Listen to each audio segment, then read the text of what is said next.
Una cita con la geopolítica. Una mirada al mundo con criterio y concepto. Dirección y presentación, John Jairo Buitrago. Regresamos al canal de YouTube en mi programa Cita con la Geopolítica.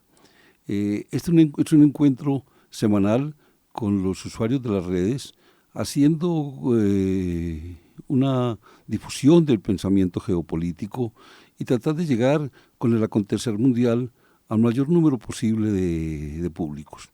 ¿Qué vamos a hablar hoy? A mí me preguntan permanentemente qué pasa con Venezuela, qué es lo que pasa con Venezuela, que entró como en un punto muerto. Parece que nada se mueve. Guaidó resultó ser una figura más que simbólica, casi que produce hilaridad. Las amenazas de John Bolton, que ya salió de la Casa Blanca, también quedaron regadas y hoy son casi que letra muerta. Bueno, tenemos un montón de cosas totalmente difuminadas y sin posibilidad de hacer como un reconocimiento exacto sobre qué punto va a tener o qué definición va a tener esta situación en Venezuela.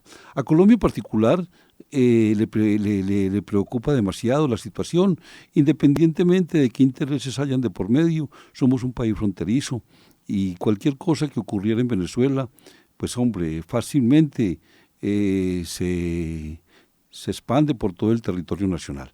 Pero vamos a mirar por qué desde Estados Unidos la situación es tan atípica frente al caso venezolano, cuando estábamos acostumbrados por allá en décadas anteriores, bajo las presidencias del memorable Nixon, Johnson, incluso hasta muy cercano, la década de los 80, estábamos muy acostumbrados a los golpes militares en América Latina patrocinados por el Pentágono. Era pues casi que una cotidianidad en la Casa Blanca promover golpes militares y promover derrocamientos y promover la instauración de dictaduras en estos países de América Latina, cuando estaban de pronto desligándose de los afectos y de las ordenanzas de Washington.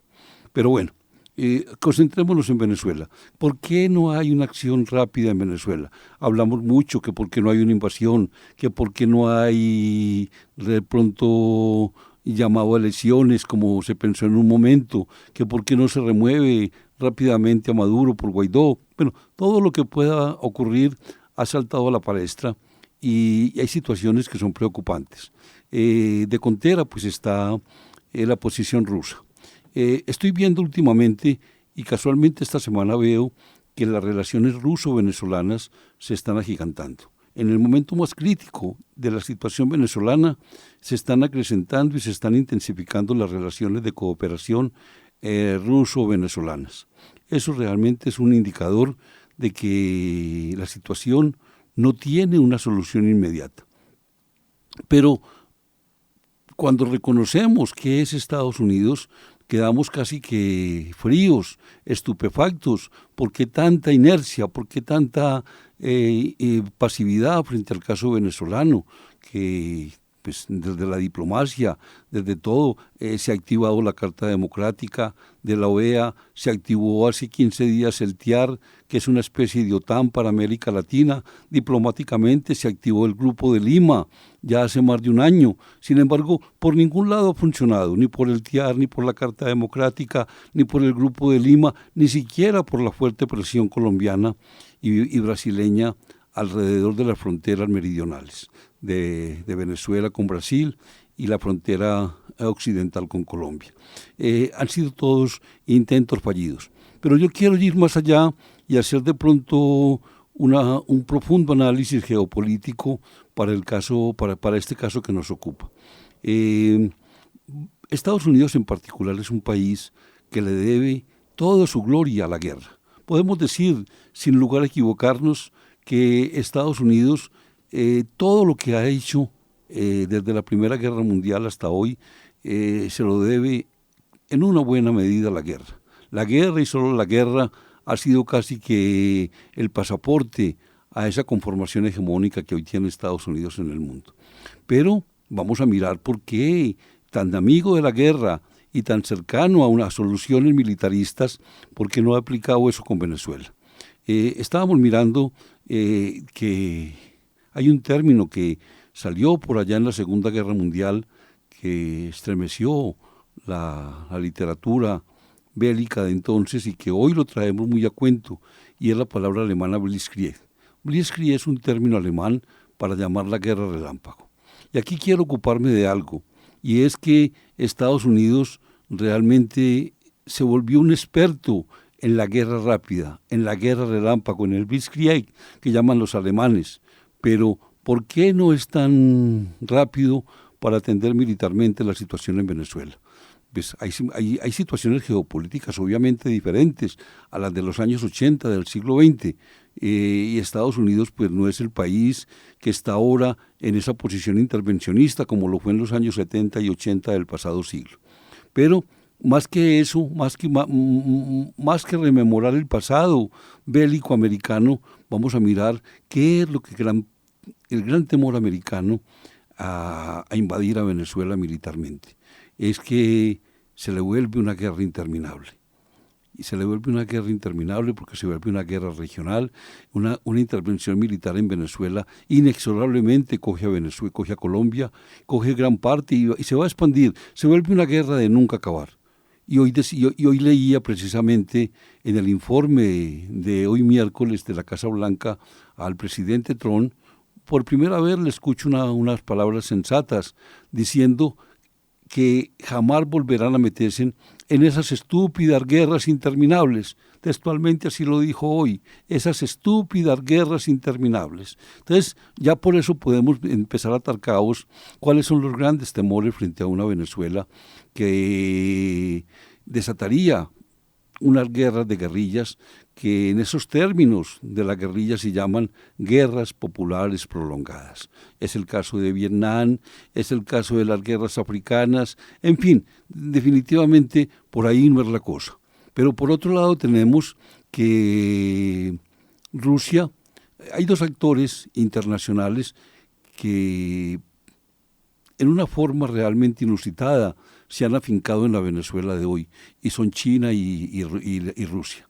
China es un actor pues muy de pronto muy tranquilo, porque si algo caracteriza a la geopolítica china es que no es un país invasivo. A pesar de que tiene muchas inversiones en Venezuela, no tiene esa presión invasiva ni expansionista que tiene Rusia, la Federación Rusa.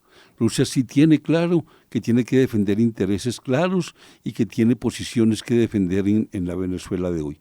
Es una pieza realmente, es una joya realmente interesante, una Venezuela que tiene todo lo que usted se puede imaginar, grandes reservas de coltán, las mayores reservas petroleras del mundo, en fin, todo lo que usted se quiera, es la codicia de cualquier potencia llegar a territorio venezolano. Y la piedra en el zapato realmente a nivel de potencias es Rusia. Rusia comenzaba esta charla de YouTube con mis amigos de YouTube, hablando precisamente de que, cosa rara, cuando pensábamos que había entrado en un punto muerto la situación en Venezuela, estamos viendo hoy que se están intensificando las relaciones ruso-venezolanas, que la cooperación se está intensificando, que hay nuevos préstamos a Venezuela, incluso se está llegando a pensar una cosa inusitada y totalmente y casi que inverosímil, si tenemos en cuenta que Venezuela es una zona de influencia americana. Se ha llegado a pensar que la defensa rusa tiene planeado construir una base militar en Venezuela. Entonces, son todas situaciones que realmente son paradójicas, lo ponen a uno como a pensar a dónde se está moviendo el mundo y por qué la reacción americana es hoy tan diferente a como lo fue en los años 70 y 80 y 90 del siglo XX. ¿Por qué es tan pasivo? ¿Qué está pasando en la geopolítica? ¿Qué pasa con Estados Unidos? Ya no es el halcón que atraviesa y que defiende posiciones militarmente. ¿Qué está pasando con este país que lo conocimos toda la vida como un país hegemónico y como un país militarista? Esa es entonces una radiografía y una muy panorámica de cómo veo la situación hoy en Venezuela desde una perspectiva muy militar y desde una posición de análisis frente a qué es el Pentágono hoy y el Pentágono en los años del siglo XX. Vamos entonces a mirar en próximas charlas con mis amigos de YouTube los nuevos desarrollos bélicos y las nuevas perspectivas geopolíticas en América Latina. De nuevo, seguiremos entonces haciendo pensamiento geopolítico y llegando a ustedes con más análisis de profundidad sobre el acontecer mundial. Muchas gracias. Una cita con la geopolítica. Una mirada al mundo con criterio y concepto. Dirección y presentación, John Jairo Buitrago.